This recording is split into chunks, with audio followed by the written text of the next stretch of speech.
আর কয়েকদিন পর থেকেই শুরু পবিত্র রমজান মাস। রমজান মাসকে কেন্দ্র করে চট্টগ্রামের কাঁচা বাজারে বেশ কিছু পণ্যের দাম অপরিবর্তিত। এদিকে মুরগির বাজারে যথেষ্ট অস্থিরতা বিরাজ করছে। বেড়েছে ইফতার প্রস্তুতিতে প্রয়োজনীয় পণ্যের দামও। মাছ মাংসের দামও কিছুটা বাড়তি।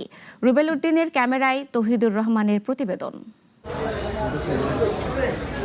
পবিত্র রমজান মাস উপলক্ষে বন্দরনগরী চট্টগ্রামে বাড়তে শুরু করেছে দ্রব্যমূল্যের দাম।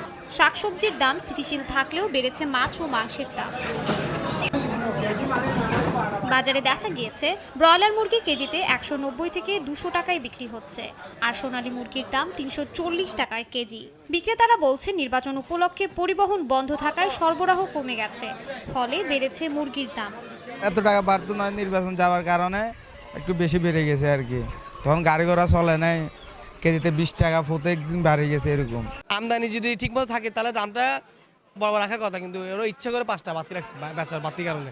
ইফতার বাজার সবগুলো ঠিক আছে না, উঠানো সবগুলো ঠিক আছে। গত সপ্তাহ থেকে এই সপ্তাহে প্রতি কেজিতে 10 টাকা 20 টাকা করে সব মাল বাঁচতে।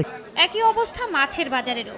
বাজার ঘুরে দেখা গেছে ইলিশ 1200 থেকে 2400, রুই 200 থেকে 400, রূপচাঁদা 650 থেকে 1200 টাকা, তেলাপিয়া 150 থেকে 250 টাকায় বিক্রি হচ্ছে।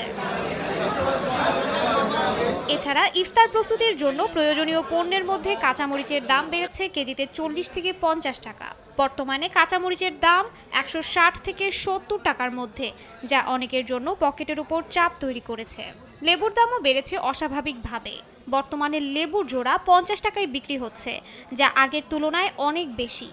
রমজান আসলে নিত্য প্রয়োজনের দাম সবসময় ঊর্ধ্বমুখী হয়। আমরা চাই গতবারের নিয়ে এবারও সহনশীল থাকুক। রমজানের ঠিক প্রারম্ভে বাজার একটু বাড়তি।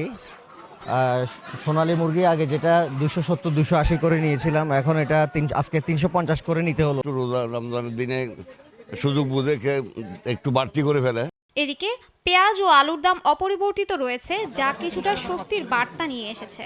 তবে ছোলা এবং খেজুরের দাম তুলনামূলকভাবে গত বছরের চেয়ে কম, যা রোজাদারদের জন্য সুখবর হতে পারে। বাজারে ছোলা বিক্রি হচ্ছে 85 থেকে 90 টাকা, পেঁয়াজ 50 থেকে 55 টাকা এবং রসুন বিক্রি হচ্ছে 160 টাকায়। ক্রেতারা বলছেন সরকার যদি বাজার মনিটরিং আরো কঠোরভাবে চালু রাখে, তবে শুধু রমজান মাসে নয়, সারা বছরই বাজারে মূল্যবৃদ্ধি কমানো সম্ভব হবে। শাশ্বতী সরকার, নাগরিক।